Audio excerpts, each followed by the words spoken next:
Y'all know what time it is. Y'all don't know, y'all better act somebody. Hat on, suit on, looking like the Capadon, giving them all dressed like $1,000,000, diamond things in his cups. Y'all tell me who could it be but Steve Harvey? Yeah, said listening to me. Put your hands together for Steve Harvey. Put your hands together.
Come on, do your thing, Big Daddy. I sure will.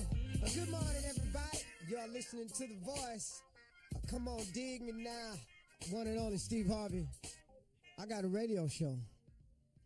Yeah, man. Real grateful for that. You know, it's funny, man. I remember when I first started out in radio, a lot of my peers laughed at me. It was, you know, some of it was being mean-spirited. Some of it was just, you know, mocking me. I'm used to stuff like that. But I had as a special guest on my show, Joel Osteen on my talk show. And you know something, man, he said something that was, I can't remember the scripture. I don't know exactly how it went. Like we were having a long conversation, but the gist of it was, don't be upset with where you are now, and don't be upset with the small things in your life. Be grateful for the small things and the small position that you have right now, because you don't know where that's going. You don't know what that's going to be one day. You don't know what that's going to lead to. And that was very warming to hear him say that. But it also reminded me of when I started in radio, how small it was. It reminded me of when I started in stand-up making $25 a show. It reminded me of the cars I used to drive and the cars I didn't have. It reminds me of not having a home at a period in my life and what God has allowed me to live in now. So don't be distraught over your position now, and don't be ungrateful or unappreciative for the things you have now, because you don't know what that's going to grow into. And that's really the gist of what he got, that I got from what he was saying. I just wanted to share that with you, that where you are now is so temporary, because now, like I've said before, now is a fleeting moment. As soon as you say now, right after you finish saying now, that moment that you claimed as now, that's gone. So the where you are now is a very fleeting process. Now, you can change where you are now, and you can change how you feel about where you're at now, and you can change about where you're going by simply changing your mind. It is no different. I'm telling you, folks, the thing that I've learned about successful people is not so much of what they do. It's not what they have. It's not how I see them functioning. The biggest thing I've learned about successful people is how they think. That's the thing that's different. It's how they think. And I'm telling you that you can change the way you think on any subject and start becoming successful towards that starting now. And that, you have to understand that, man. The biggest difference I've noticed between successful people and non-successful people is how they think. I was reading where this guy said that he was taught all wrong about money. He said that his father was very negative about money. All throughout his life, he heard his father say, people who got money have walked on somebody to get it or cheated somebody to get it. People who have money is the root of all evil. Money is this, and people who got money, don't deserve it. They've done something wrong to get it, yada, yada. So he said he grew up the whole time thinking that having money was wrong with that. He discovered that it wasn't, Now, look, you can choose to be successful any way you want to. I've chosen several ways to be successful. I want to be a very, very successful father. I think that's one of the things that's paramount in my life, that I really am working hard right now to become a successful father. Not a successful father in terms of money, but a successful father in terms of offering the amount of love and guidance and leadership and the example that my children need to look at. That's what I'm really, really working hard at now. I want to be successful as a father, but I want to be successful as a husband. I want Marjorie to always know that she can count on me, to not have to wonder about me or look for me. I want her to feel secure in the fact that I really have gotten it right, that I really am focused on being a good husband to her, because it means so much to me. Having gone through everything I've gone through, and then having God to have, at this stage of my life, given me such a wonderful gift, I do want to show her how much I appreciate it. So I'm working hard on a lot of levels. I'm working hard. I'm trying very strong to be a successful motivator of people. I want to be a sharer of information to people that will uplift others and give others the same things that I've learned through the trials and tribulations of my life, but at the same time, share that information and use the power of this microphone to uplift people, not to destroy. My show is not about, guess what so-and-so said, guess what so-and-so did. I don't like mean-spirited things about people. I joke with people who call in, that's another thing. But I don't like destroying people with the power of the microphone. So I'm working very hard on being successful in a lot of areas of my life. Now, also, I do care about being financially successful, too, because my father, one of the gifts he gave me was a very simple gift. He told me a long time ago. He said, son, the best thing you can do for poor people is not be one of them. And that stuck with me. And this was a hard-working man who was a coal miner, who worked construction his entire life. My father didn't have an easy life, man. My father didn't sit behind a microphone. My father didn't come to work and people cheered for him. My father wasn't famous. My father was just a go-get-it dude. Now, he instilled that in me, and I've taken that and applied it to my craft, and I thank God for him for that. But I do try to be financially successful so that I can do some things with it to help some other people. Now, am I opposed to having nice things? No. Do I apologize for having nice things? No. And why should I? I work. I'm not on the radio asking to give me money, so I can go buy a car. I'm working, so I don't feel how you want to feel, and other people do feel that way about it. But if success in terms of finance is what you're lacking, you can go about the business of doing that. I'm writing a book, and that whole book is about teaching people how to become successful. And, man, I'm breaking it down in a way where everybody can get it, man, because I want the college student to get it. I want the working mom to get it, the single mom to get it, the hard-working father that's been trying to hold his family together can get it. The father that ain't ever got it together and feel that because of that reason he can't be the father he needs to be. I'm writing something, man, to put it into words to let you know that God is a forgiving God, and that God is a merciful God, and that God can get you out of any situation you find yourself in. You just can't beat yourself up every time you make a mistake. I make mistakes all the time, man. I just got to remind myself to get up. I ask God for forgiveness. I call on his mercy and his grace, and I get up and I go again. But it's coming, man. And if finance success is what you want, you got to change your mind. You got to start thinking about how to produce it. You got to just, this is not what you do first. The first thing you do is you got to ask. You got to ask to have a life and have a life more abundantly. That's a scripture. That he comes to you to give you life and to give you life more abundantly. That's a scripture. That ain't a joke. That ain't a theory. That's a fact.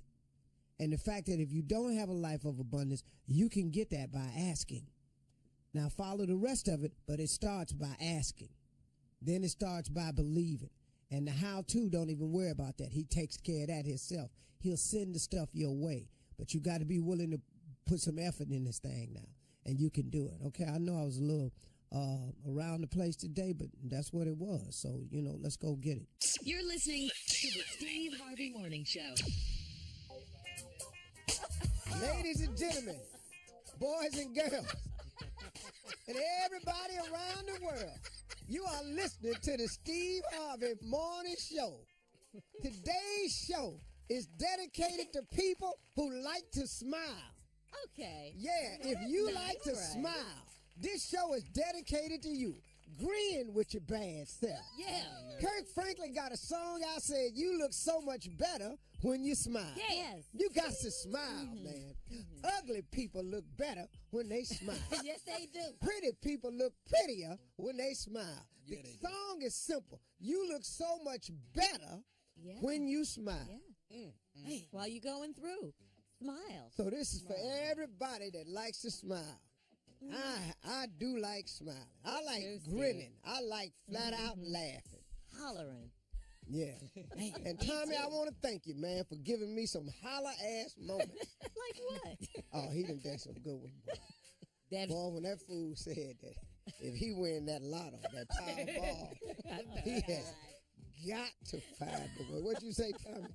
I got to figure out how to get away from my family. Funny. I'm staging my death right in front of them. That's me, dog. That's so funny to me, man. I couldn't breathe good because he knows. Yeah, that was not funny to me. If he gets $600 million, he ain't gonna act right. And And I don't want to keep explaining this to my wife where I been. Where they at is where I been, so they can see me. He don't want to walk in there with another woman in front of his wife, but he gonna do it. Yeah. It's gonna happen. It's gonna happen. Got $600 million. I don't want your girlfriend you'd be a dead taking a millionaire. picture of me and sending it to you in the restaurant. Because I'm finna go out. I don't want nobody, your brother-in-law, he a bouncer down at the Cheetah. He don't need to send you the video of me making it rain. He's going to be a dead millionaire. I'm just going to say that. That's why Tommy said he got to get away from his family. Fake his So death. not to bring this shame on him. Yeah, to fake his death. He had to, sure. That fool. That Only the guys on the show like that. Shirley, I was hollering. I know you were. I couldn't breathe good. I want to thank you, Tommy, man, for making me. I ain't laughed that hard since that one right there. I've had some good laughs. He looking at his wife and saying, I'm finna get away from you. And how is that funny? Explain the humor in that, because I don't get Because it. he ain't gonna act right with this money, Shirley. He I've been already shackled after 600 million. Right after the joy of winning, I'm Go finna back start to thinking. slavery. Now, me, on the other hand, Thank you. 700 Someone would million. say. Me and Marjorie, We think you're balling now. dog. I'm gonna have to shut Instagram off. Why is that? Too much. Every picture of us is gonna be fabulous. I'm gonna just have to shut it off. I can't explain where we are and what we got on. I'm sorry. Surely I would do this. Okay. If I just had to keep the family together, I'd move next door to them. Boy, I love Okay, this we boy. gotta go. I love this That's boy. great. He's stupid. We have to go, Right now. and we'll be back, and we're going to talk about the Def Comedy Jam 25th anniversary. All right? Oh, All yeah. right, nephew, you're up next. We'll be back at 32 after. You're listening to the Steve Harvey Morning Show. All right, we are celebrating Def Comedy Jam's 25th anniversary special on Netflix. Come on, nephew and Steve. It is time for something funny. What you got, Neff? All right, Uncle Steve. As you know, man, Def Comedy Jam 25 marks the 25th anniversary of the pioneering comedy series Def Comedy Jam, which gave several major black comedians and comedians their first major start, who would then go on to be amazing with the... Do it again, Tommy. Who would then go on and have careers and become... man. Okay, sir. Saying a commercial. Is this a Yeah, commercial? just say your experience, Tommy, and if you don't want to read Well, it. it reads like a commercial. I should have... Yeah, but Just- this, Yeah, I your just own took thing. from that copy. You can add later. this ain't content on the show. Mm-hmm. Yes, it is. Okay, go ahead, Tom. Just a quick reading it. Just take your time. Yes, sir. All right, Uncle Steve, it's going down, man. Def Comedy Jam. Yeah. Number 25. This is the 25th anniversary of the, the pioneering comedy series, Def Jam, which, this gave everybody, all the comedians that y'all first major start. So I'm happy to know that my uncle is in the lineup. Yeah. Yeah. I'm excited about that. So on the 26th, next Tuesday, one it's of the going legends. down. Yeah. Netflix, baby. You don't want to miss it. This is Bill Bellamy, Martin Lawrence, Cedric the Entertainer, David Chappelle, Cat Williams, Mike Epps, oh my God, Adele Givens, Tiffany Haddish, Kevin Hart, the one and only Steve Harvey. J. Anthony Brown Clippers on there too, boy. Okay, okay. Yeah. And then, of course, we can't forget who DJing, Kid Capri. Hey, the kid was outstanding. Y'all got to see this, man, because this right here I will be was really, man, the first time I've ever been around that many black acts of notoriety ever. The only two that was missing was Rock and Kevin Hart, and they both sent in tapes. They was the only two missing, man. Everybody else was Dave there. Chappelle Was Joe there. Torre in the building? Yeah, Joe T was there, man. Quake was there. Bruce was there. Alex Thomas was there. Chris Spencer was there. Buddy Lewis was there. Mark Curry was there. Laura Hayes was there. Adele Givens Oh, Adele. ripped Yes. the joint. She went out and did a Did she? set. That's my girl. Did she? Adele went out and did a set. I Do love you her. hear me? Yeah. In Yeah. front of comedians. We was in the flow laughing. That doggone Adele Givens tore their mouth out. On fire, Steve. She had the best performance of the entire night.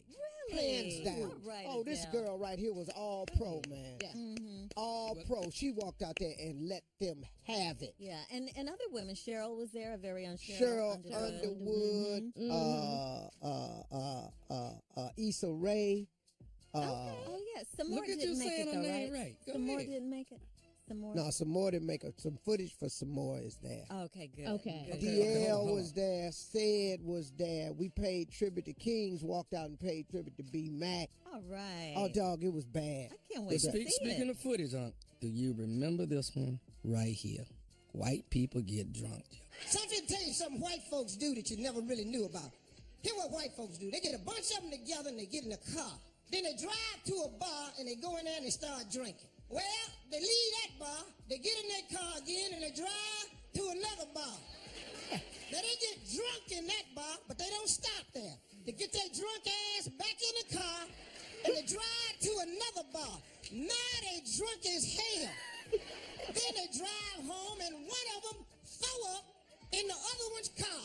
Then they go to work the next morning and say, they had a great f***ing time. It's delicious. Tommy puked in the f***ing car. That's where we draw the line right there. You better not throw up in a black person ride. Oh, the party is over with. Oh, ain't no more good ass time when you vomit in a brother's ride. You better not look like your ass is fitting to vomit in the ride. Soon as we see that wind gathering up in your jaws.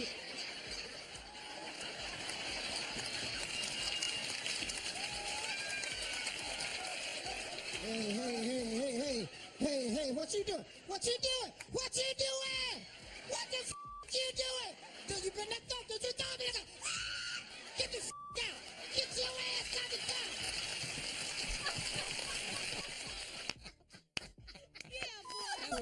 Steve! Oh my Hold on, God, dog. Steve! You looked like you had never heard that joke in your I life. don't even remember that, man. So I remember the joke listening to it. I forgot where he said. I started laughing. He said, as soon as we see that wind. He started doing it. That's funny. That's why you need to watch. What you doing? What you doing? What you doing? Okay, I'm digging deep into the archive. All right. We that got to was do a good this one, Tommy. Let's go. Oh, man. This one right here is for the late, great Bernie Mac. I ain't scared of you, mother. I'm gonna tell you something straight off the mother press. I ain't coming for no foolishness. In New York, y'all mother women look good. Y'all like a bacon and egg sandwich look good. But I love sex. I love it. Can't no more. And I'm blessed.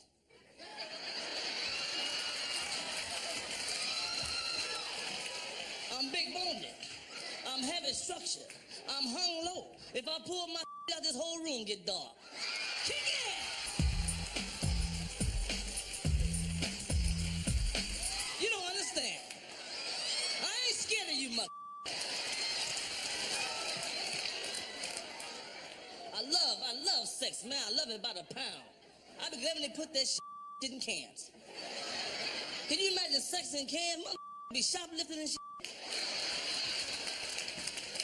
Folks be playing ball, man. Then what you getting ready to do, man? I'm tired. I'm getting me a six-pack of I'm going in. Kick it! You don't understand.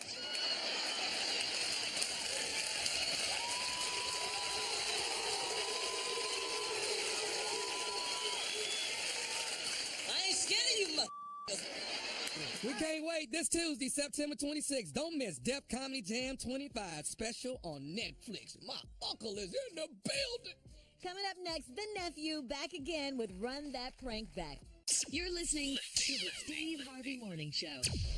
Coming up at the top of the hour, Miss Ann will be here with our national news. But first, here's the nephew with Run That Prank Back. Let's go, Neff.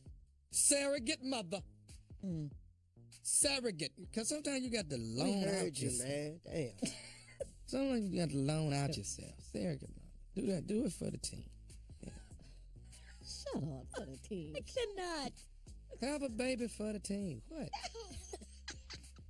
What's wrong with having a baby for the team? Hey, man, you said it. Let's play the damn prank. Why are you mad about it? You always got a prank or two, dog. You keep a prank or two, man. You know what I'm saying? Now you gonna get prank slapped. You keep on, but you got a prank or two that bother me, man. You gonna mess around. Okay. What? Say it. Okay, what? You gonna get prank stated up in here. I'm telling you. Hello. Yeah, Roger. Can I speak to Roger? Yeah, it's Roger. Hey, this Calvin, man. How you doing? I go to the same church y'all go to. Okay. I got your number from one of the guys at the church, man. They told me that if I wanted to talk to you, I could reach out to you or whatever. How you doing today? I'm good, man. I'm good. How can I help? Your wife, man. Does she? I'm not trying to be disrespectful or anything, but she seems to be real fit. Does she work out all the time? Yeah, she go to the gym every once in a while, bro. Yeah. Who is this, bro? Like I said, my name's Calvin, man. We go to the same church. Listen, me and my wife been trying for a long time, man, to actually have some kids. And to be honest with you, Roger, man, it just ain't happening, dog. I mean, we've been trying and trying. But what I'm trying to do now is just find another type of way to make this happen. Now, you say your wife is in good condition, right? My wife is in good condition, brother. What does she got to do with you and your wife trying to have a baby? She, now, y'all already got kids, don't you? Y'all got, like, from what the brother at the church told me, y'all got 3 kids, right? Yeah, we got 3. I got 2 boys and a girl. Okay. Here's what I'm trying to do, man.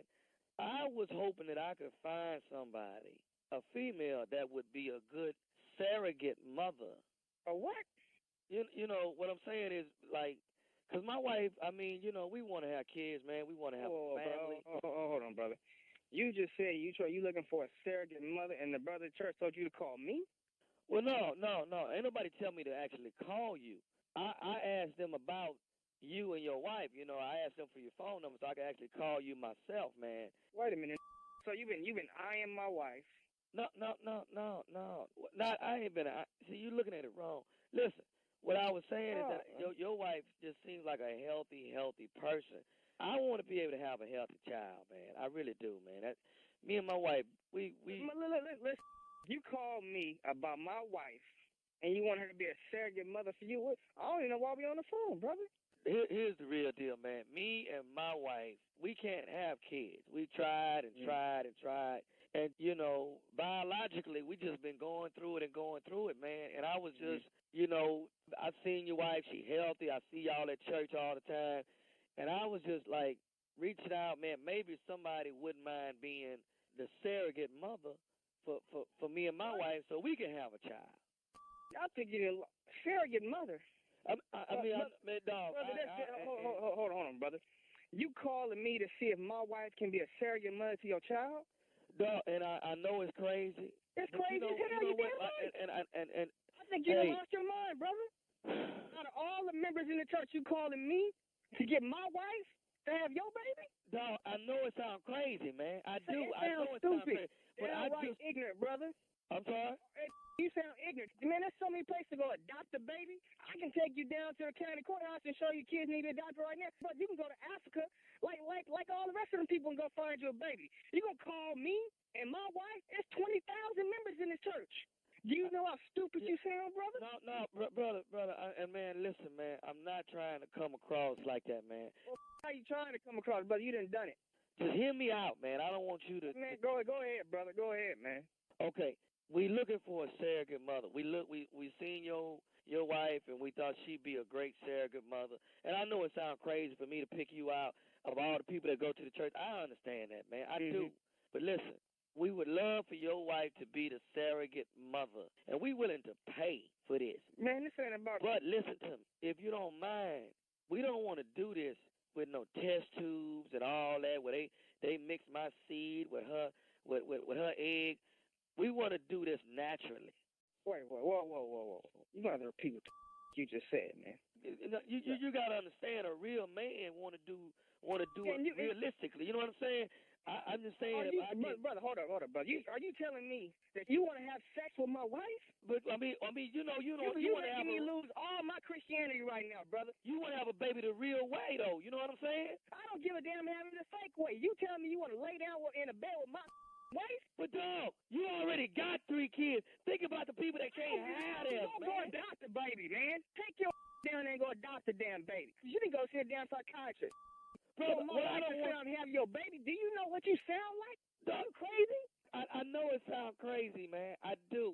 How did you get my number, man? Listen to me. How did you get my number? I got your number from one of the brothers at the church. Now listen, I'm gonna just be real with you like a man. I wanted to come at you first and talk to you like a man and see, you know, if you was cool with the proposition. But look, come Sunday, I'm gonna go to your wife and just talk to her. What? I'm just gonna talk to your wife and see if you lost your mind. I told you the answer. No. Now you tell me you're gonna go around me and what you ain't gonna do is talk to my wife.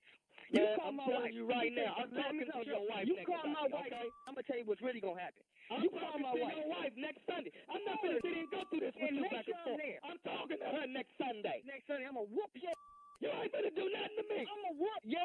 Me and my wife, we deserve a child too. You ain't gonna stand in the middle of this. I'm in the middle of this. You lost your mind. You talk to my wife next week. You want to? I got one more thing I want to say to you, man. Is you listening to me? Say what the you gotta say so you can get off my phone. This is nephew Tommy from the Steve Harvey Morning Show. You just got pranked by your homeboy. What? This is who? Listen. Man, who is this man? This nephew Tommy, man, from the Steve Harvey Morning Show. Your homeboy got me to prank phone call you. Man, I'm over here, man. My head is spinning. You all right, man? Got me calling, brother. I'm ready to fight, brother. Hey, I got one more thing to ask you, big dog. What's up, man? What is the baddest, I'm talking about the baddest radio show in the land? Man, the Steve Harvey Morning Show, man. Y'all got me this morning, man. Y'all got me, man. Is you still mad about the prank? He's talking to you, Uncle Steve. Man, I ain't studying here. He says, I see now. It's time for you to be pranked again. I see. Oh. I see. See, you didn't got 2-3 more shows. You think you unprankable. I think you're right, nephew. You may be I think onto it's something. time. Yeah. I think it's time. Mm-hmm. Yeah, I'm gonna do it while he on his show. I'll figure out how to do it. Oh, you got to get with the producers. I'll tell you how to do it. I get with all of them, but we gonna set him up. I know how to do it. Just text me, Tommy. Junior, you ain't on it. I can tell you. All right. Oh, we got to get him. Oh, that'd be great. Get Yeah, who? that'd be great. You. We talking about you. Yeah, The one and only, Steve Harvey. Well, that's, in order to get some, you got to bring some. Prank. This one prank can go bad. All right, listen, guys. Miss Ann is coming up next with national news. Right. Mess around, be your last prank. She'll have the latest on Hurricane Maria and Jose and Mexico. Lord, Mexico is struggling with the second earthquake. You're listening to the Steve Harvey Morning Show. All right, Steve, here we go. Your talk show today. Two very interesting guests from the Kardashians, Khloe Kardashian and Scott Disick. Khloe Kardashian was really, really nice. Mm-hmm. Yeah, She's He got an outfit on. Uh-huh. You gonna want. Really? I can't wait to see it. Oh, she was so fly. Was it from her line or? I don't ask that. I know she had on a Chanel belt. That ain't from her line. No, it's not. No, her shoes wasn't from her. The shoes she had on so funky. Yeah. Really? I told her, I said, Marjorie gonna want them shoes. She said, Steve, Marjorie has these shoes. She said, please. Oh, man. She was really cool. Oh, she good. was really, really cool. She was. And like Scott? Chloe. He was cool. He just, I don't really know him, like that. I don't really know. I never met him. Okay. That was my first time meeting her. Oh, really? Yeah, I met the rest of them. I've met Kim, The mom. Kylie. Oh, the mom. The mom is really cool, man. She's really cool. Yeah. Well, you can't be back in L.A. and not have the Kardashians on. I mean, on your show, right? Of course, I'm looking for Kim and Kanye. Yes. Yeah. Yes. This is my wish list for dream guests. Okay. At the top of the list, Barack and Michelle Obama. Oh, yeah. Yes. That's at the top of my list. If I could get them, man, that would really make. Next on the list is Jay and Beyonce. Oh, yeah. I would love to get them on the show. Okay. Together, or you want them together as a couple? Yeah. Okay, that'll be good. I like Kevin Hart it. and his wife would be my next. Okay. Yes. Nico. And speaking of Kevin, man, Kevin's a friend of mine. So all this that's swirling around him, he gonna survive it. It's a tough position to be in. I think everybody learns a lesson here. I think you have to make allotment for people to err, man. Stop thinking because people are celebrities or they ministers that they not humans, man. They all human beings. Absolutely, and subject to error. And once you famous, your mistakes have a spotlight on them. And the mistakes become glaring to the public. My hope for all of this is that their family can survive it. That's my only hope in this thing, is that their family can survive. Kevin's strong enough to take this. When I'm out there in the light, I'm strong enough to take it. What the concern is, his children and his wife. Now, I know what everybody going to say. Well, he should have thought about that. I got all of that. What you're saying, that ain't what I'm talking about. I'm not passing judgment here, and I'm definitely not giving anybody a free pass. I'm just talking about the part of it that when you do make the mistake, can we make allotment for that? Or are we so perfect in our own life that we just ready to climb on the wagon and just run him out of town? I don't think that's the case. I think that he's made a mistake. He admitted to it. They tried to extort him. He fighting it. None of this would have happened had it never happened, though. And so that's still there. Right. So, but he's my friend, so I'm standing beside him, period. And extortion is against the law. Yeah. He's my friend. So I stand beside. I stand beside all my friends when they make mistakes. Hopefully they will stand next to me. Yeah. All right. She's here, Steve, with more of today's headlines. Ladies and gentlemen, the lovely Miss Ann Tripp. Thank you very much. And there's a lot to talk about. And good morning, everybody out there. The most powerful hurricane to hit Puerto Rico in decades has cut a path of destruction across the island. Governor Ricardo Rossello says that at least one person has died as a result of the storm and that the U.S. Commonwealth's power structure, the infrastructure, has been so badly damaged it could take months before all the residents and businesses are back online. In fact, the entire island of Puerto Rico is in the dark this morning. No power on the entire island, and there's a 6 p.m. to 6 a.m. curfew. Meanwhile, 14 people were killed in Dominica. Hurricane Maria now heading for the Dominican Republic and the Bahamas as a Category 4 hurricane, and then on to Turks and Caicos, which was really ravaged by Hurricane Harvey. More than 245 people, meanwhile, reported killed in Mexico as a result of this week's earthquake, the second one to hit that country in 2 weeks. Some 25 of the victims' children who were in a school in southern Mexico City. They're trying to get another child out of that school. They believe that child's alive. They're trying to painstakingly try to get that child out. Rescue efforts continue. Mexican President Peña Nieto has announced 3 days of national mourning in honor of the victims. Republicans making a last-ditch effort to undo President Obama's health care law. One of the legislators leading the effort, South Carolina Senator Lindsey Graham, says he's confident this time it's going to work. At the end of the day, I really believe we're going to get 50 Republican votes, and I make a prediction. There are going to be a lot of Democrats struggling with a no vote. The GOP wants to replace Obamacare with a plan that provides block grants to the states. We have some sad news out of Hollywood and also the boxing world, really. The boxer Jake LaMotta has died. Jake LaMotta was the middleweight champion whose life in and out of the ring was depicted in the movie Raging Bull. It was a very violent life, apparently. He was played by Robert De Niro. You may remember. It was you, Charlie. You was my brother. You should have looked out for me a little bit. You should have looked out for me just a little bit. You should have taken care of me just a little bit. That was from the movie Raging Bull. Jake LaMotta died in a Miami area hospital this week. He was 95 years old. The Trump administration, by the way, has selected a civil rights attorney and businessman to head up the White House Initiative on Historically Black Colleges and Universities, or HBCUs. Jonathan M. Hollyfield has been selected to be a liaison between the White House and the black college system.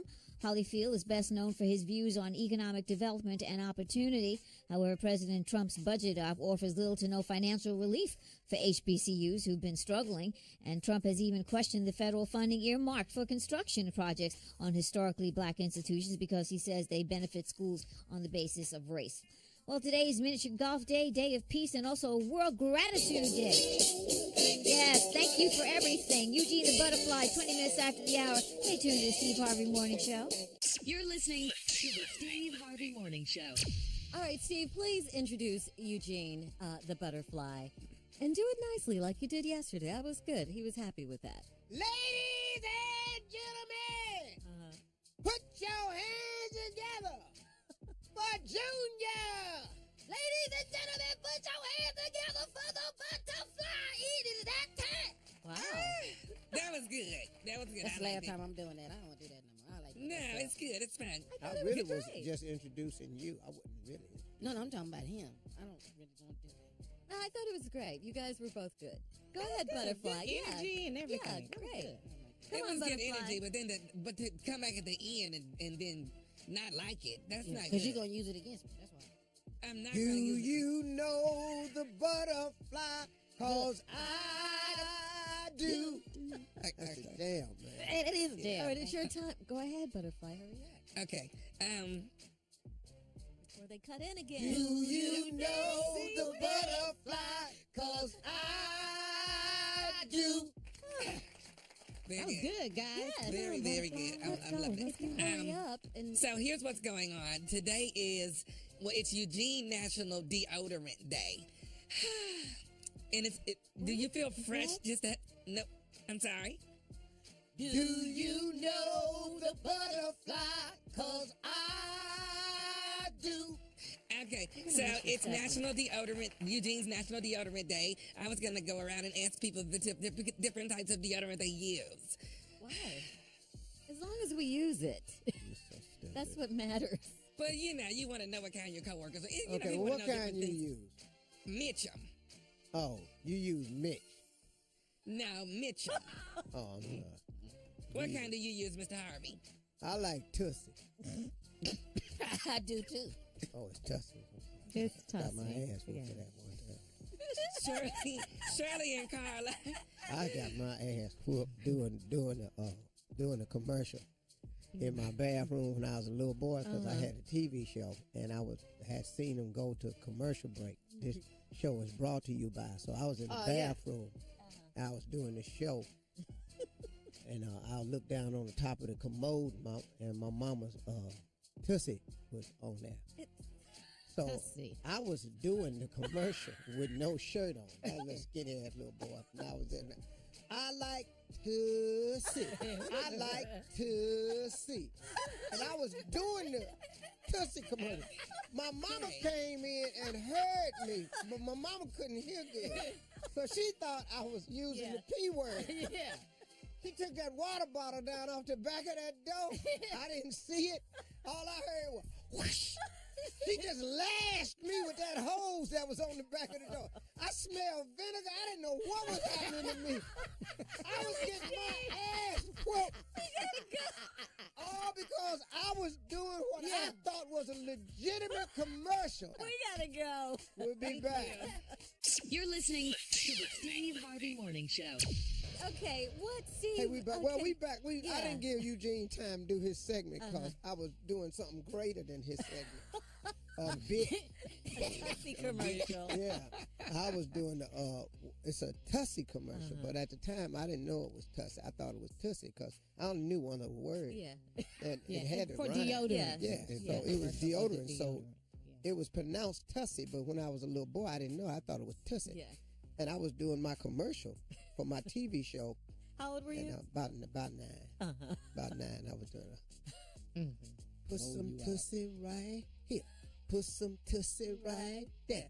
Put some Tussie on me, summer everywhere. Hey. And she walked in that bathroom and she couldn't hear good. And she thought I was using the P word. Whoa. She took that hot water bottle down off the back of the door. Everybody remember what that was? Yeah. And took that cord and went whoosh across my back. Ow. I was Denzel in glory. One tear. On that wagon wheel. I couldn't even holler. It was so shocking. Wow. You sitting up in here and just start lashing me. We Christians, we don't do that in this family. You don't say the P word in here. I'm going to beat the skin off your back. And I'm trying to point at the little jar of Tussie to let her know that I'm doing a Tussie commercial. On your TV show, yeah. But I'm getting beat so bad I can't talk. All I'm doing is pointing Oh, man. at the little jar of what I thought was Tussie. I later found out it's Tussie. Yeah. But at the time, though, I was getting an ass whooping of my life because my mama thought I had said the P word. Wow. Well, did she ever find out? Didn't give a damn. I got the ass whooped. It was no explaining That's that. one thing about whoopings. Once they over, they through with the whole thing. Because my whole explanation, how you going to do a song like that? What I'm going to tell her? Because she already can't hear good. Now what I'm going to tell her? You finna say it again? I'm going to say it again. Mama, I was talking about Tussie. What I just No, so I already knew my explanation wasn't going to be good. But So, Eugene, Yes, Stephen. so you use Mitchum. I use Mitchum and Secret. I know you use Secret because Secret is strong enough for a man, but made. That's not the reason. He just did the commercial. That is That's the slogan. That's the I slogan. like So am I the deodorant only one? commercial. So That's you the and Junior don't slogan. wear Secret? No. No, man. If it's strong enough for you, why you can't use Secret? Because I do Old Spice. Boy, that's my deodorant. That's what I wear. use Old Spice. I wear Old Spice in honor of my father. Oh, okay. Of the other ass whooping What? I got. You got another one? Yeah, I got beat about everything in that bag. How many deodorants did you get? Yeah, Man, you stabbed that this bag. was- That's it where you was- did your TV show in the bathroom. Yeah. Every day I did my TV show after my daddy shaved. I went in there and stood on my little box and did my TV show in that little brown mirror with all the cracks in it. And so, you know, I did my TV show. So I was in there and I had an Old Spice book with me because I was doing an Old Spice commercial and I didn't know I was naked. And my daddy told me not to use his Old Spice because that was his cologne, but I was splashing on my hand and I got some on my little testicles. Oh, yeah. But I didn't know as a little boy what that was finna do to me. So I was doing an Old Spice commercial.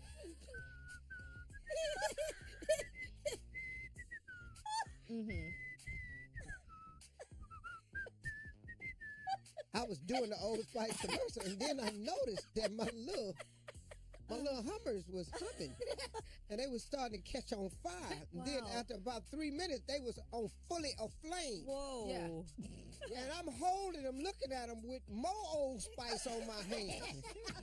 So I got Old Spice all on my, and that Old Spice is spicy.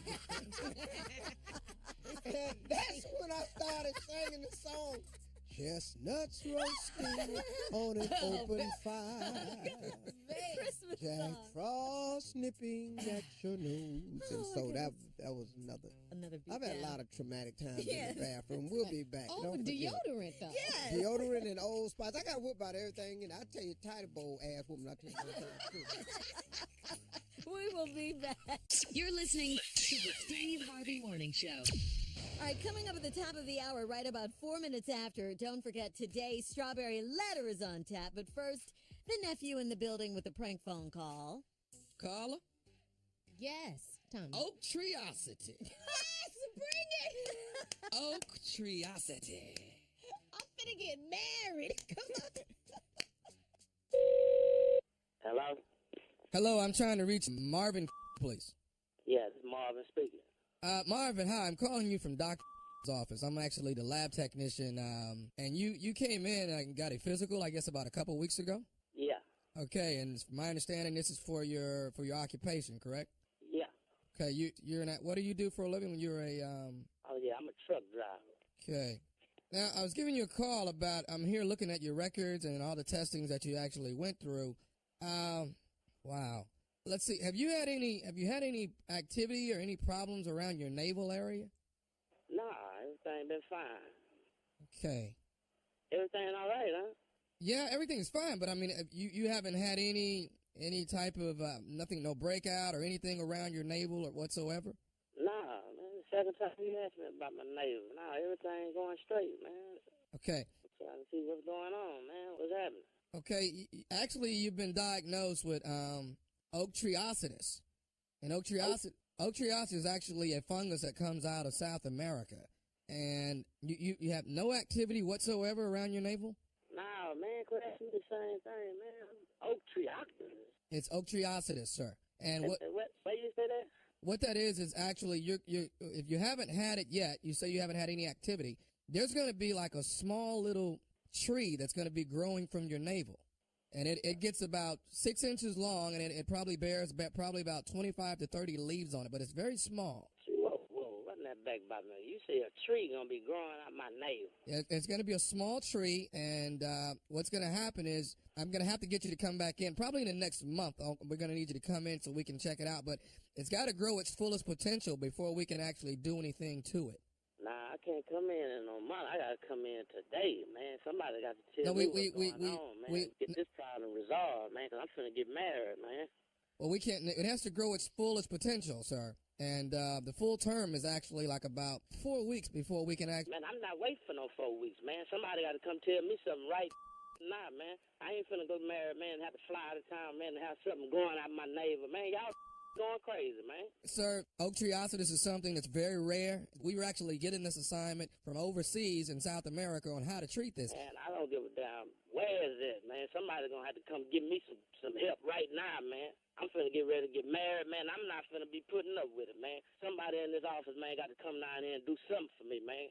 And what you say, if you say I can cut it out myself? Sir, the best I can do is probably trim it a bit, and maybe knock a few leaves off, but I cannot touch the full stalk at all. Man, you can cut this, put a Band-Aid, do something. Sir, to if man. you cut it, there's a possibility. Right now, man. You cannot, sir. If you cut it, there's a possibility of hemorrhaging, and you're going to really create a bigger problem than what you have already. Man, that I'm trying to get this pulled out, man. You didn't tell me can't nobody in that I'm driving down there to get this pulled out, man.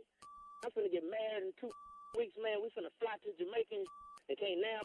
Somebody can do this for me. I pull it out my self. Sir, you cannot pull it out. You're going to create... That, man. You're going to create a bigger problem if you try to pull it out, sir. The problem is already there. I'm trying to get this handled, man. You mean to tell me that big hospital ain't now can't help me? Sir, what you want me to do, sir, man? it's not something. Man, I have poking out of my stomach, and you telling me it ain't you can do, man. Sir, oak treeocetus is not something that we treat all the time. Like I said, it hails from South America. So we got... I don't give a if it hails from Great Britain. Somebody at the hospital folks there to come down here and help me pull this off, man. Sir, I understand what you're going through, but we have to let it grow its full term, which is 4 weeks, sir. The full root of it... Letting it grow, man. I ain't finna let it grow, man. Finna go down right now, man.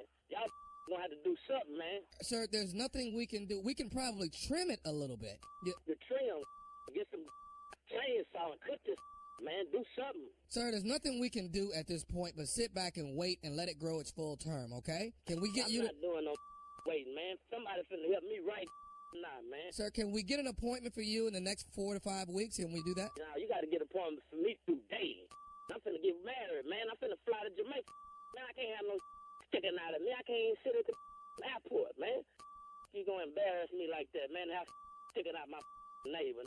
You crazy? Sir, I understand it, and like I said, oak treeocetus is very rare, and it's something that we haven't treated that many times here in the States. But overseas, the message that we're getting is that we need to let it grow its full term. So what you mean tell me ain't nobody in America got oak tree? What the is the name of that man? It's oak treeocetus, sir. So how the I can get it if don't nobody else in America got it? Sir, I could not believe that you were coming up with oak treeocetus here in the States. It's something very rarely seen here. There's been 2 people in the past that's been diagnosed with this, and they actually passed away.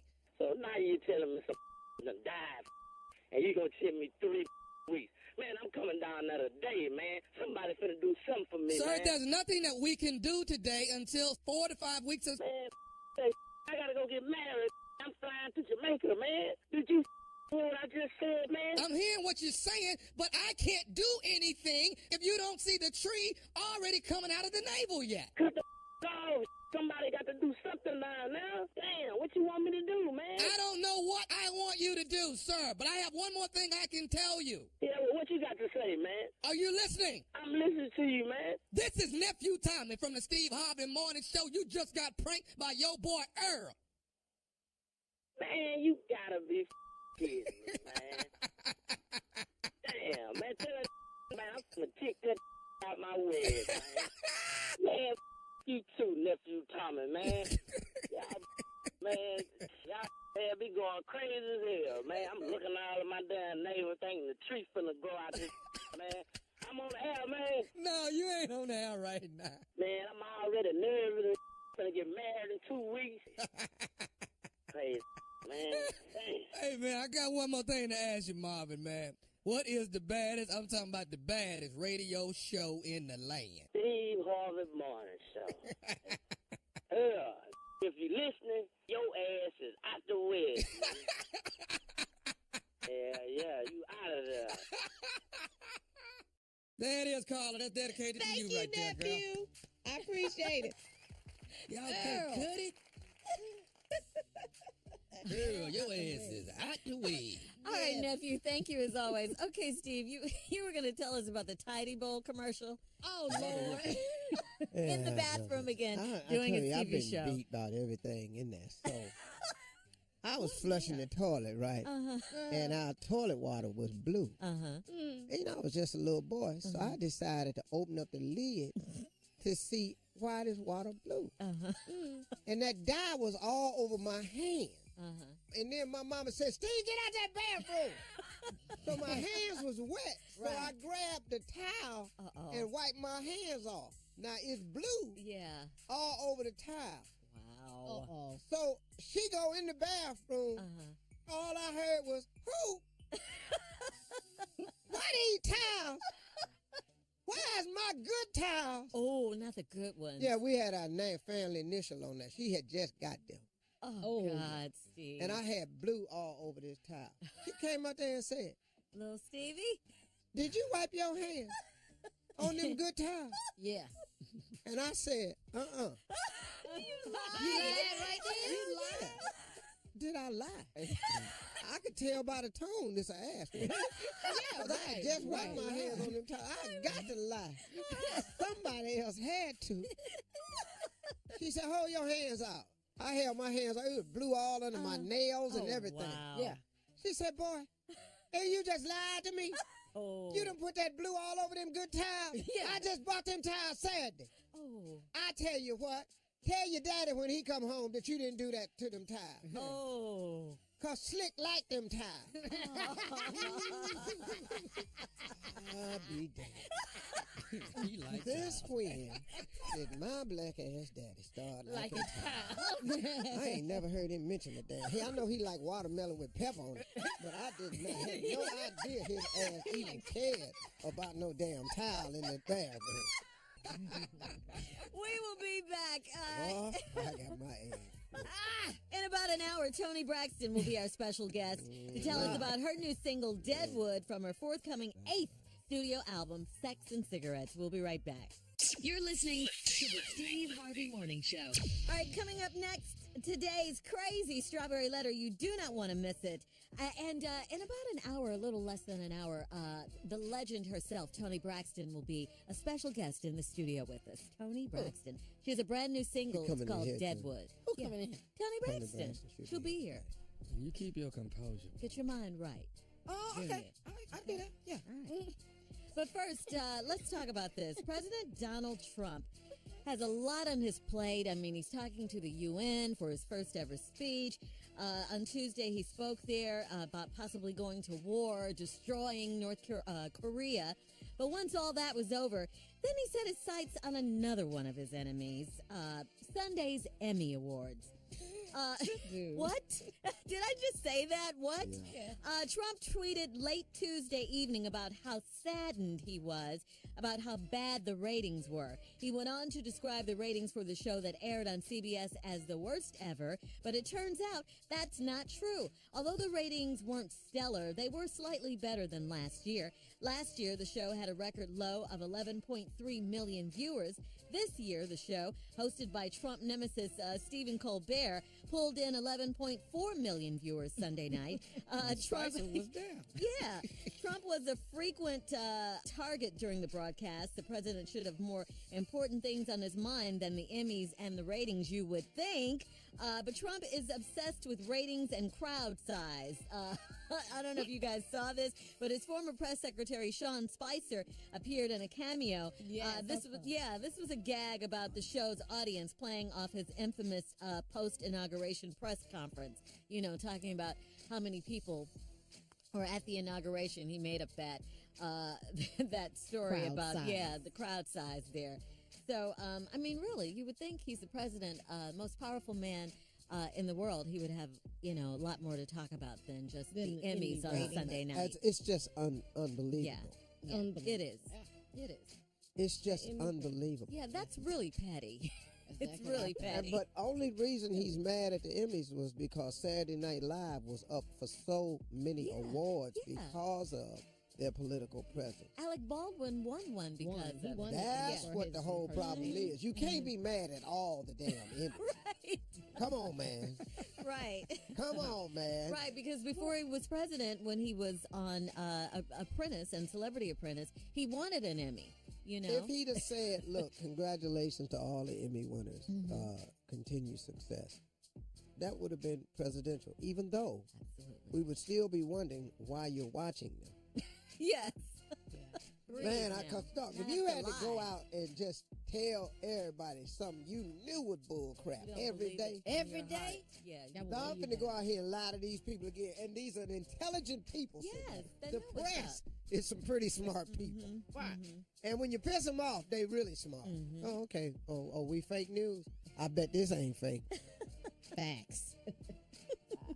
Yeah, that was crazy. But come on, Donald Trump. You don't be so petty.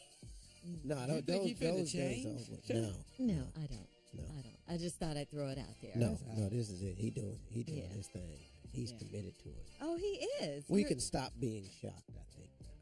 You think? Yeah. But every time we say that, he does something even more shocking. But I'll admit it, though. It's like I told Bakari Sellers when he called and we were talking. Oh, I asked him, was he surprised? He said, no. I said, I got to tell you, man, I am. Mm-hmm. I'm just surprised that Donald Trump is doing and saying this stuff. I'm shocked. Yeah. Right.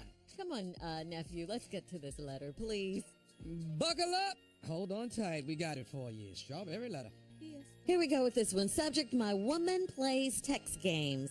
Good morning to the best morning show in the nation. Oh, I'm a 43-year-old, attractive, intelligent, smart, working man.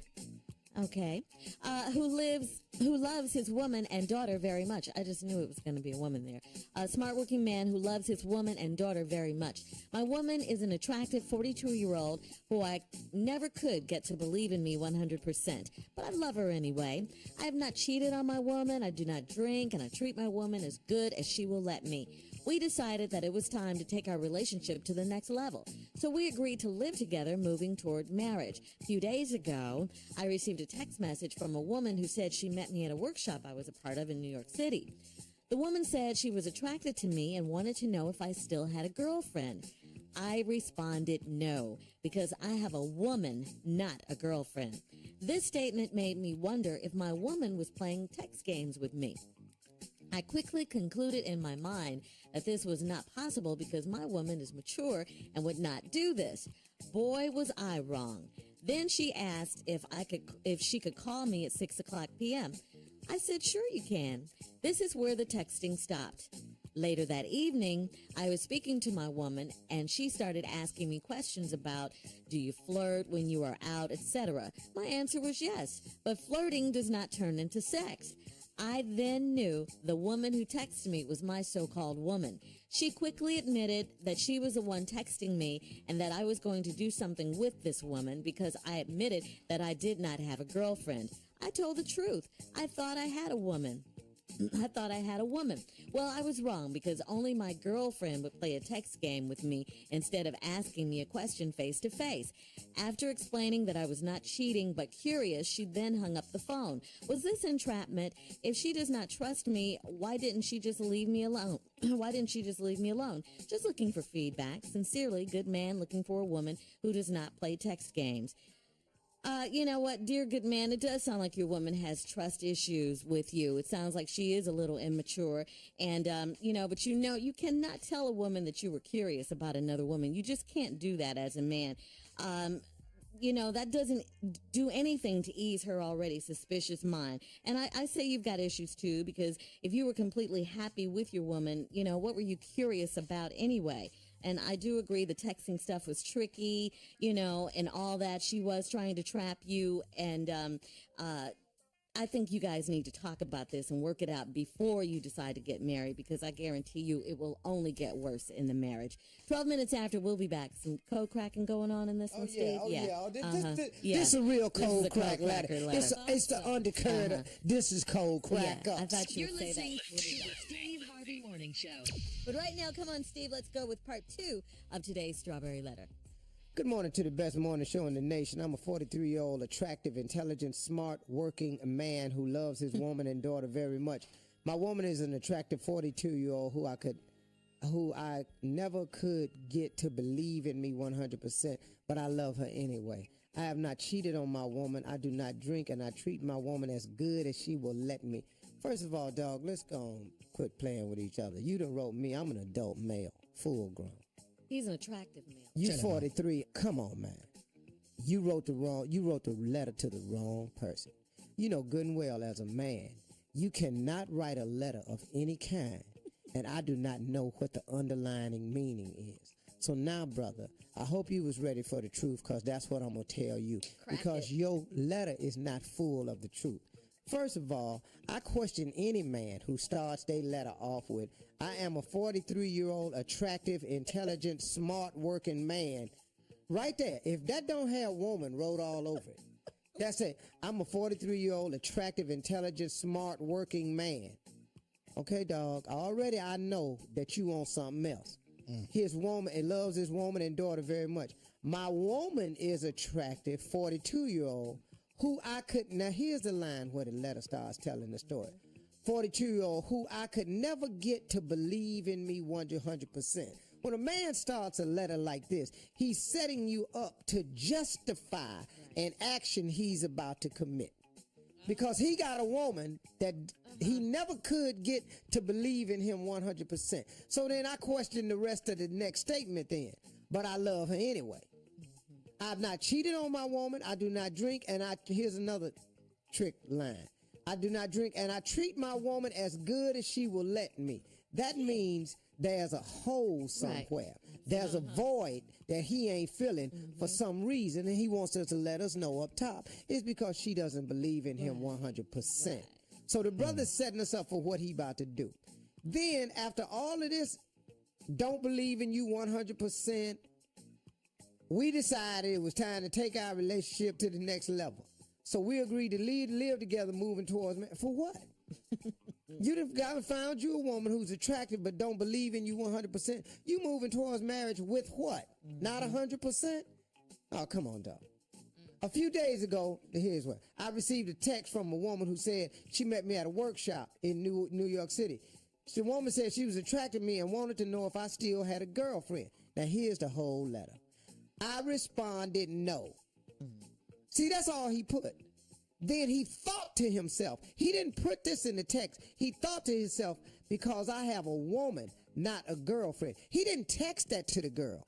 Don't get confused, ladies.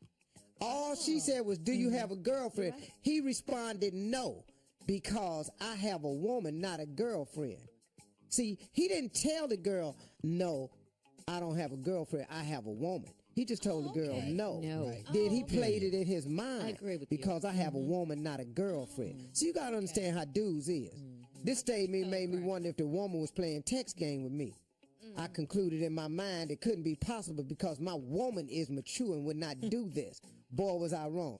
Then she asked if she could call me at 6 p.m. I said, sure you can. Okay, dog, come on now. Right. Come on now. Call you at 6 o'clock for what? What y'all finna, if you just flirting, calling at 6 to talk about what?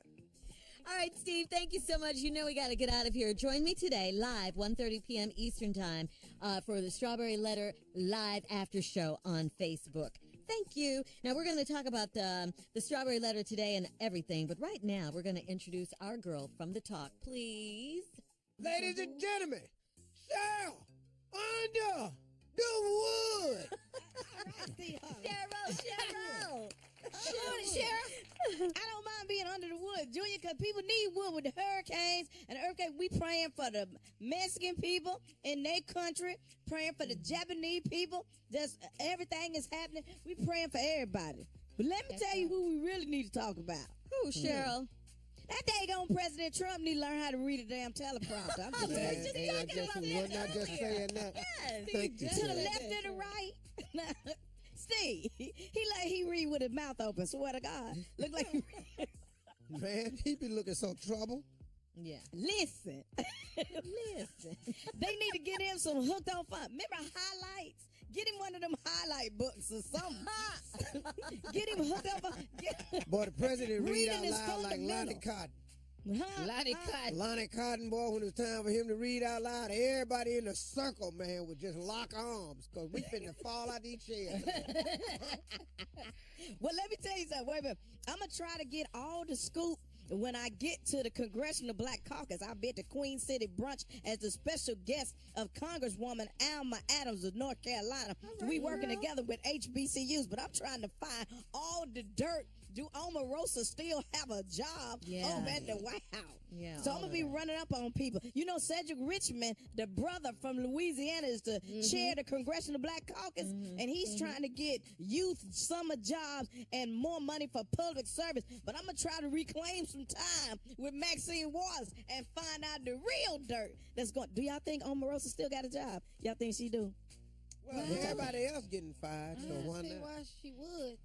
Well, now, see, you never know. He might want to keep her because, you know, she might have some information that he might need. I'm going to try to find out what's going on. Because, you know, we ain't really talking to each other in the Republican Party like we used to. You know what I'm talking about?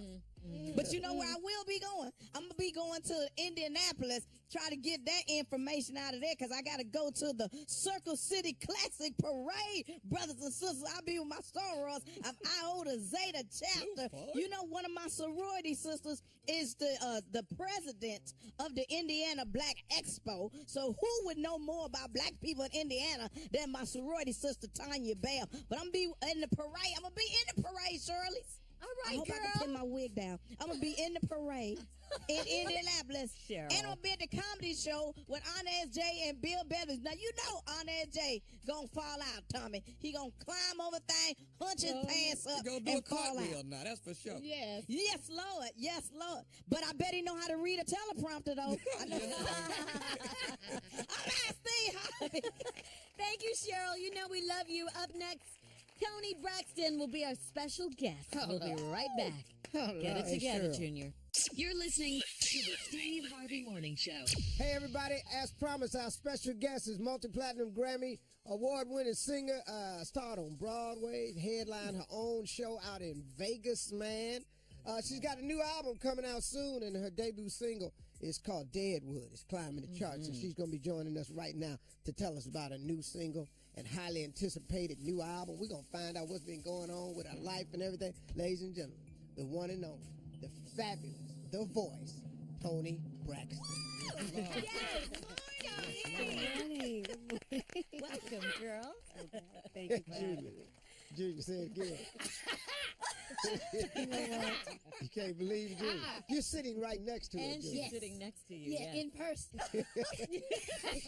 Man. You scared to look, Junior? Well, you know, beautiful girl. The girl touched me. Man. She touched you. Tony reached over and touched him. He'd like to jump out of his throat. Oh, my gosh. Okay, talk to her, somebody. Well, can you welcome her to the show at least, Junior? Tony Braxton, welcome to the Steve Harvey Morning Show. Thank you. It is such an honor to have you here. And would you like to get married? Right off the rip. At first.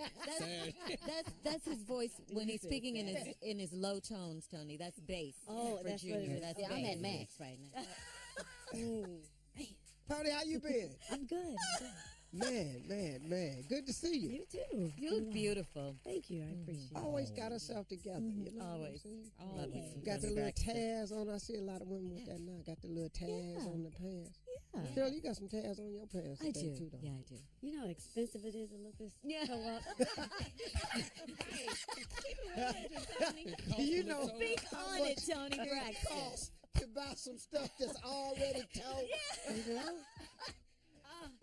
That is, Oh, man. that is amazing. That's so funny. That is amazing.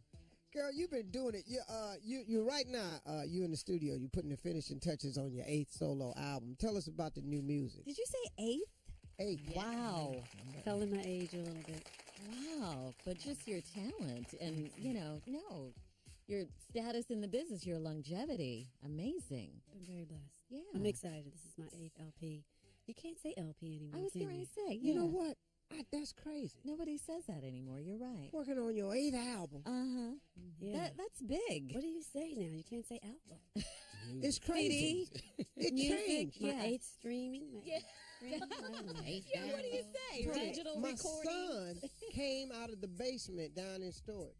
He said, Dad, what are these? They CDs. The hell you mean, what are these? They damn CDs. I got news for you. You take your ass up in the attic. There's albums up there. Oh, you can't say basement anymore either. It's terrace. Oh, excuse me. Oh. Terrace. Terrace. Oh, really? Terrace. The basement is No the terrace? basements, no cellars. It's Oh, just okay. terrace. What is the attic? The attic is the loft. There you go. I like that, Steve. Yeah, the attic is the loft. The Just loft, like your yes. house is a chateau. So, Tony, talk to us a little bit about this new project. I'm excited. The album comes out top of the year and it's called Sex and Cigarettes. Yeah. Okay, I like that I'm title. talking about some things. And this is the Sex first and project that I cigars. have that little black and white advisory thing in the corner. Oh. I'm excited. I feel like, whoa. Really? yeah. You have an advisory sticker? My first time.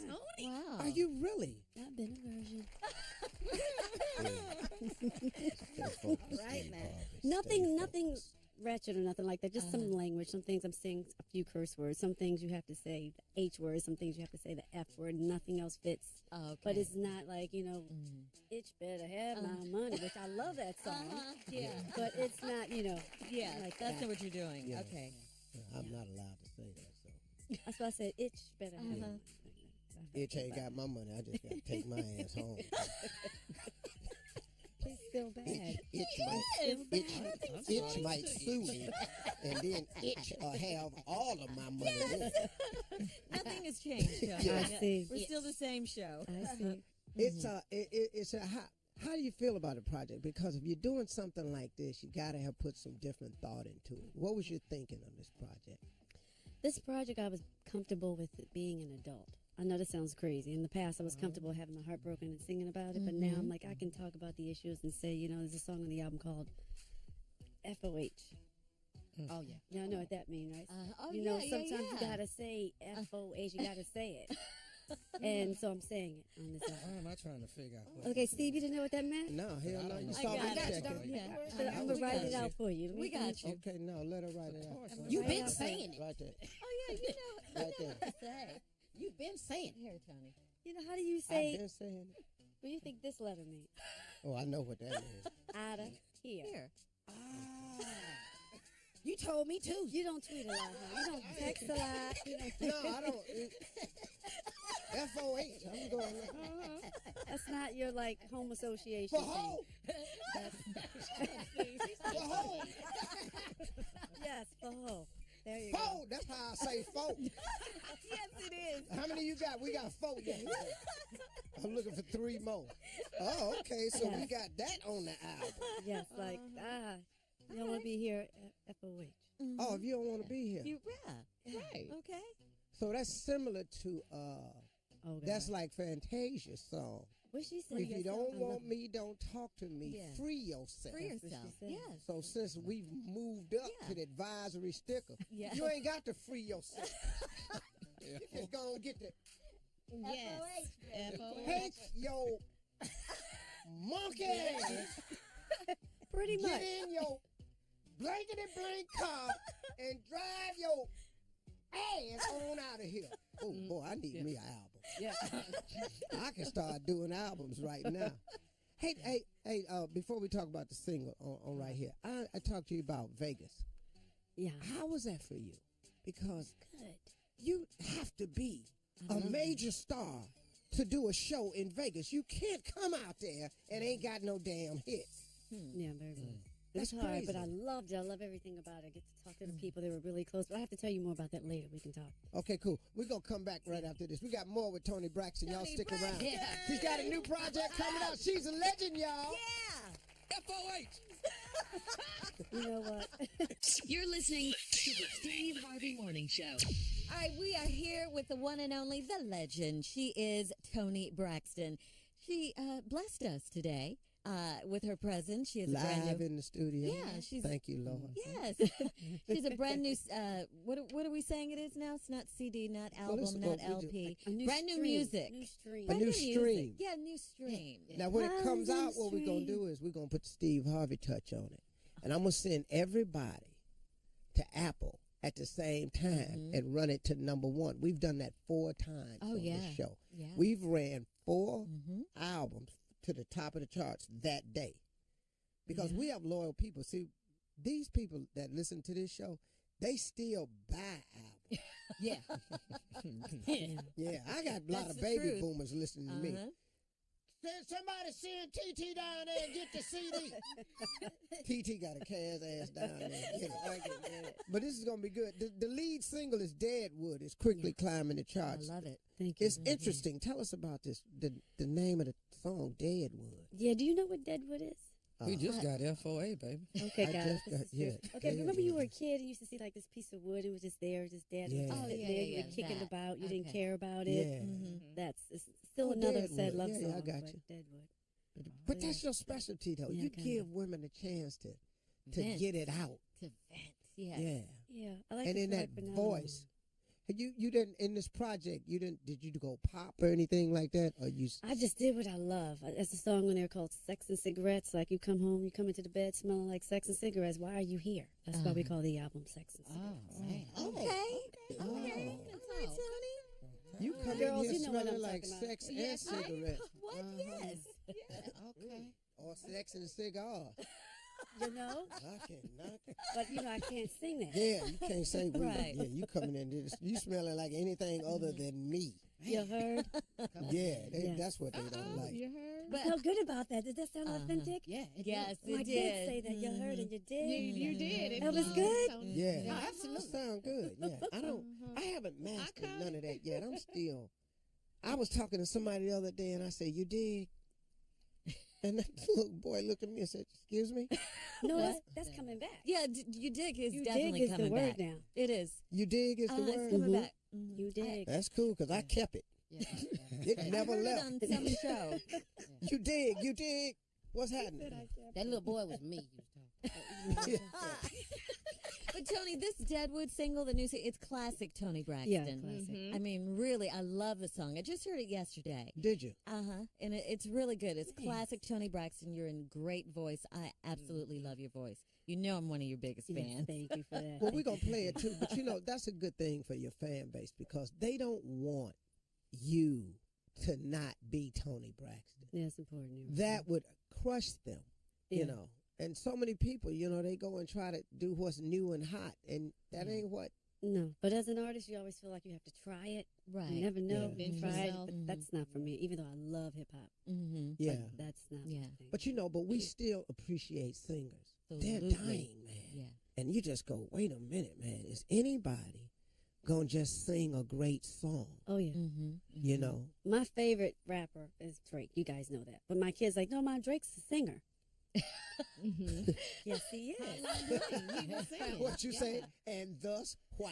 He's a singer. My favorite. You know what I mean? But my kids, it's kind of changing a little So bit. who do the kids like? Who do your kids like? They like Drake. They like Jesus. Tell me, who do they like? Kodak Black. Oh, yeah. Kodak Black. Lil Yachty. Lil Yachty. Yeah, Lil that's Yachty. who my kids like. Yachty, yeah. Who's the other person? Extension. I don't really know. They like that. Those, yeah. But the dude is Extension. over there just firing them off. Yeah. He know all of them. But they love Drake. They love Drake, but he's a singer to them. Wow. He's That's a singer. interesting. My kids have started to gravitate, like when they had their friends over and had their little parties. They have they play Ratchet. Yes. Oh yeah. Oh yeah. They get absolutely. Ratchet, and I be going, really? Why is this on? what unintelligent person released this and thought it was a hit? Dad, it ain't nothing, but it's just That's hot. what they like. But that's what they like. We yeah. loved rap. When we first Yeah. heard rap, that was our things. Our parents were probably looking at us like, for real? But, they liked bebop or rock and roll, my parents' generation. Is that Yeah. right? Yes, that's what it is. Yeah, So yeah. Ratchet is the music of the kids now. But back to you in Deadwood. Oh, yeah, remember Your me? new single. You know what it is, though? We talking to Tony. She's We were family, so we just be family. I know. talking. We're just, We conversation. really just catching up. Yeah, because we We haven't gonna seen you play in a while. Deadwood, and then when the album, when the stream comes out, we gonna run it to the top of the Apple charts. Sex and for you. cigarettes. Thank you. Sex and cigarettes. Oh, yeah. That's going to be a girl's favorite. It's one of my favorite songs on the album. Really? It's about to be an anthem. Yeah. Sex and cigarettes. Don't come in here Man. Yes. smelling like. Sex and cigarettes. Take a bath is what you need before you get there. Who said that? Tommy, crazy. Take a bath before you get home. That's Tommy. Yeah. Who says that out loud? You're not No, supposed he to say did. it No, out loud. hello, Tony. She said, "Who says that out loud?" His ass do. We have one. Take a bath before you get home. You need to shower up somewhere. So you come home smelling fresh. You know, if you're too fresh, then we know. Then Like- we know. Hey, Tony, my thing was I did a remake of Shirley Murdoch's As We Lay. Because I had the experience one time when I was young. I stayed at this woman's house, and then the sun came up. Oh, You can tell it all. And she didn't wake me up. Man, when I woke up and looked at that telephone, How many messages? in the words of Thomas Miles, I had 800 missed calls, 600 text messages. And I started getting dressed. I had my drawers. I had one foot in my drawers. I couldn't find other socks, so I just put one on. It had fell down up under my heel. It's too late, dog. I got my shoes on the wrong foot. I'm driving home trying to think, what am I going to say when I pull up in this house? So the thing that I came up with was, I was looking at this telephone pole. I said, if I go right into this telephone pole at around 40.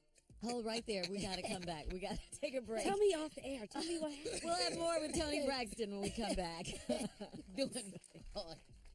You're listening to the Steve Harvey Morning Show.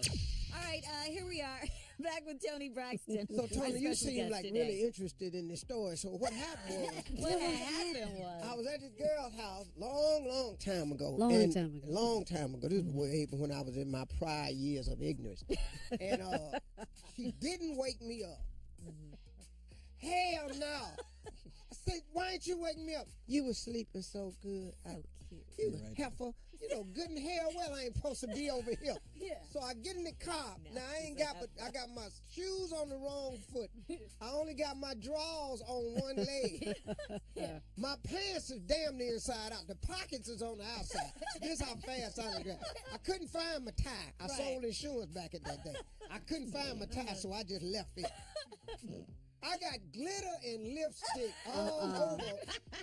So I'm driving home, so I see this telephone pole. This was before airbags was in cars. Oh, okay. So I said, if I take this car at around 40 and hit it and wrap it round now, Come on, boy. I can go to the hospital without too much damage, and then I would just be in the hospital all night long. But you need that. That's what I was thinking. But I didn't have insurance on my car, so I had to ride that out. So I went around the pole about 3 times trying to figure out what I was going to do. And then finally, man, I just said, I can't do it. I can't. I don't know what to do. So I just drove on to the house. And? She was up. Absolutely. Of course. Yeah, she was up. You been going on that. She been up. So what did you say? I just want to know what you come up with. So I said, you ain't gonna believe this, man. I've been fighting this N-word all night long. He grabbed me, and I grabbed him, and we were just holding each other and wouldn't let each other go. Well, I was in for the fight of my life. She looked at me and she said, why your shoes on the wrong feet? I said, because they came off during the fight. When I got out there, I just grabbed. She said, so you want me to think you've been fighting all night long? With lipstick and glitter. His girl tried to grab me. Not special victims And then unit. she I jumped couldn't on take it, and she was on me with the glitter and the lipstick. And I told her, get your ass off here. Work it, boy. Yeah, work it. And I just stayed in it, man. I stayed in it, man. It took me about 30 minutes, man. She knew I was lying the whole time. That's all right. These are their You stories. rode it, though. That's all I got to say. And this is another episode of Law and Order. Criminal Intent. Tony, we glad you're here. Yes. I'm glad I'm here too. And it's down the street. Well, I live far away. Nothing's down the street. I live in Calabasas. I got a pack of lunch. Calabasas? Oh, wow. But it's in the area. Not far. This ain't in It's the far. area? It's far, far away. This ain't in the area of Calabasas? You got to drop breadcrumbs. We in Sherman Oaks. What you talking about, Shirley? We ain't even close to her house. No, what, 20, 30 minutes? Oh, that's pretty. What? 20, 30 minutes? 45 minutes You max. can't get nowhere in L.A. in 20 minutes. I know. Well, Not in the morning. I was you going to can't. say no traffic. It took me about an hour and a half. Oh. Not too bad. Okay, an hour and 23 minutes. That was long. Oh, man. Yeah. You left yesterday. The 101 doesn't move. Yeah. I'm by Hidden Hills. I'm far. Like that. All right, everybody, listen. This album is coming out, and when it comes out, we are taking it to the top of the chart. Mexican cigarette. You understand? Debut single is called Deadwood. You can get it now. So what I want everybody to do is go to iTunes right now. This is our girl, Tony Braxton. Run it to the top of the charts. I need everybody right now at work. Download Deadwood. Tony Braxton, download Deadwood. Do it now. Tony Braxton, we love you, girl. Yes, we do. FOH. You're listening to the Steve Harvey Morning Show. All right, Steve, here we go. Your talk show today. Two very interesting guests from the Kardashians, Khloe Kardashian and Scott Disick. Khloe Kardashian was really, really nice. Mm-hmm. Yeah, cool. He got an outfit on. Uh-huh. You gonna want. Really? I can't wait to see it. Oh, she was so fly. Was it from her line or? I don't ask that. I know she had on a Chanel belt. That ain't from her line. No, it's not. No, her shoes wasn't from her. The shoes she had on so funky. Yeah. Really? I told her, I said, Margie gonna want them shoes. She said, Steve, Marjorie has them. She said, please. Oh, man. She was really cool. Oh, she good. was really, really cool. He was. And like Scott? Khloe. You know, he was cool. You know, I don't really know him, like that. I don't really know. I've never met him. Okay. That was my first time meeting her. Oh, really? Yeah, I met the rest of them. I've met Kim, The mom. Kylie. Oh, the mom. The Chris. mom is really cool, man. She's really cool. Yeah. Well, you can't be back in LA and not have the Kardashians on. I mean, on your show, right? Of course, I'm looking for Kim and Kanye. Yes. Yeah. Yes.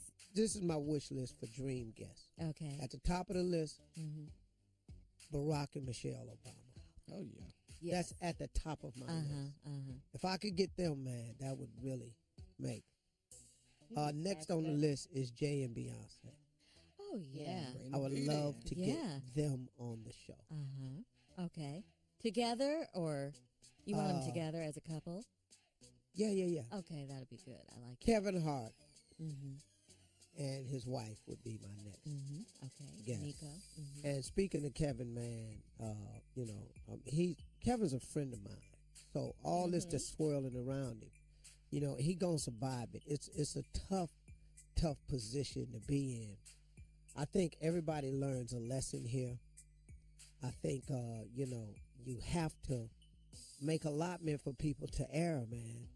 Stop thinking because people are celebrities or they ministers that they not humans, man. They all human beings. Absolutely, and subject to error. And once you famous, your mistakes have a spotlight on them.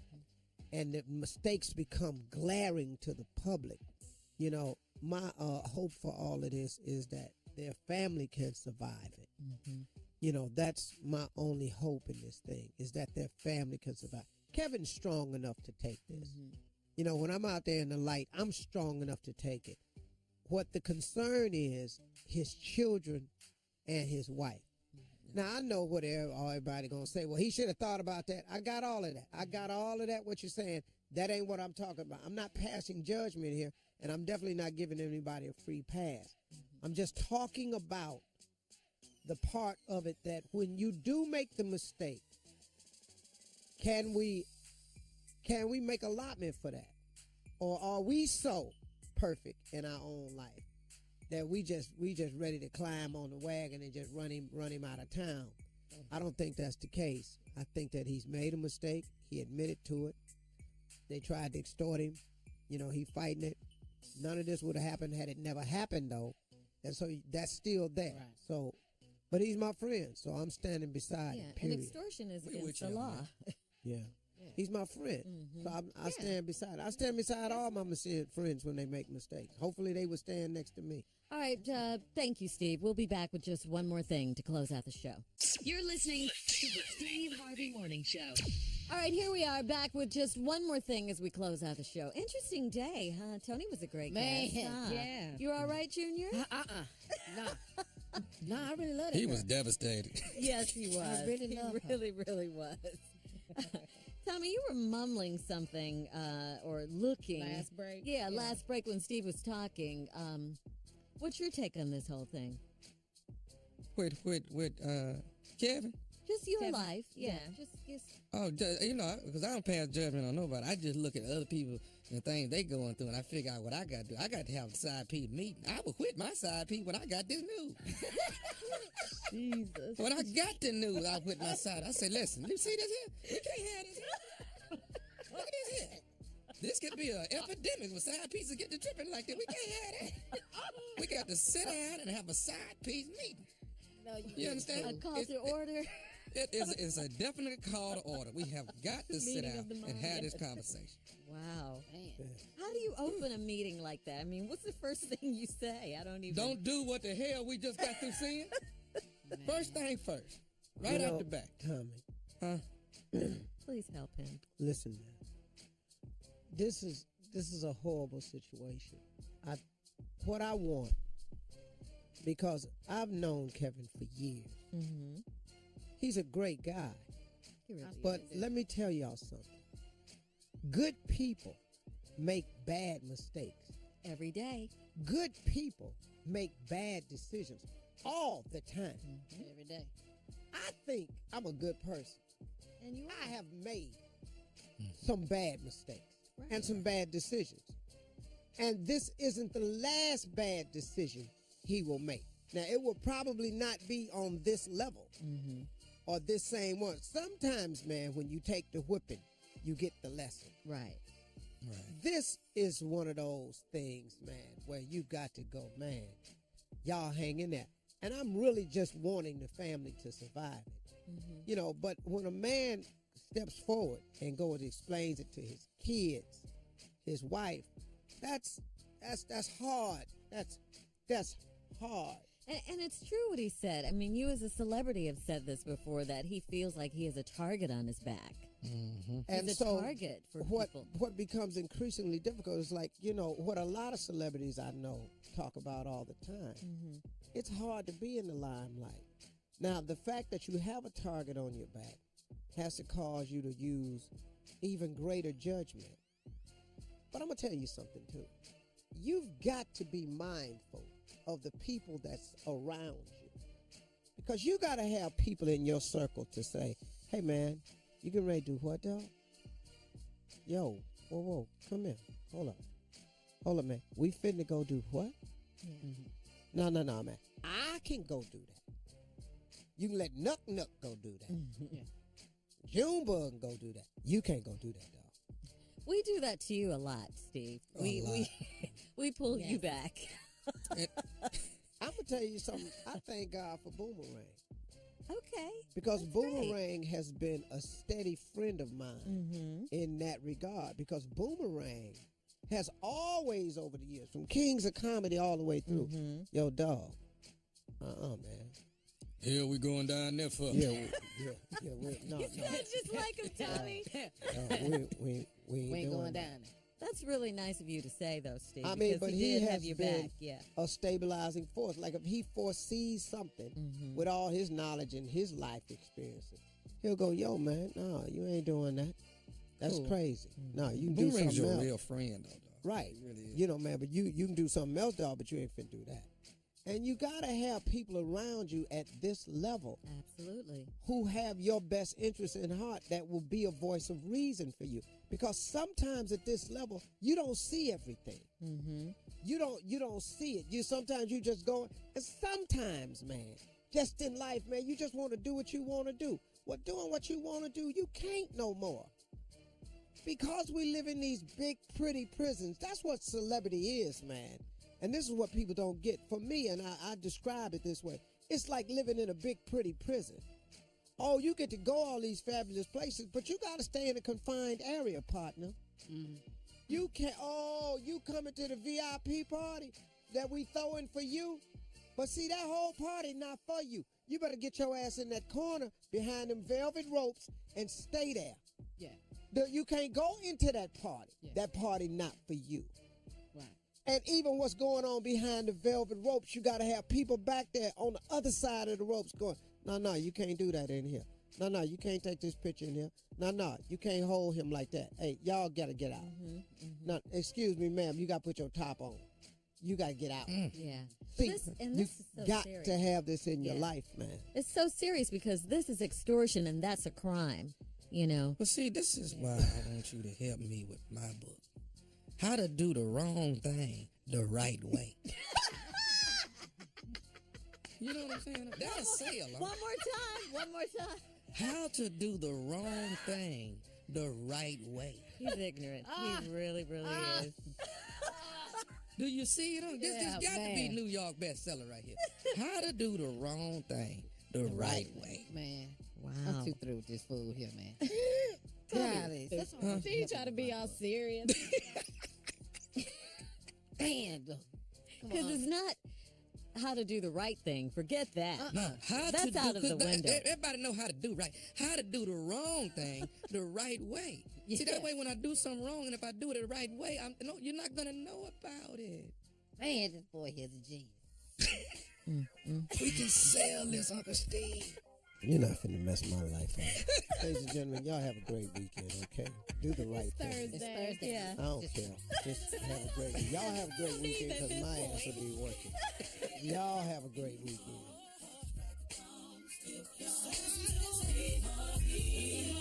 For all Steve Harvey contests, no purchase necessary, void where prohibited. Participants must be legal U.S. residents at least 18 years old unless otherwise stated. For complete contest rules, visit steveharvey.com. You're listening to the Steve Harvey Morning Show.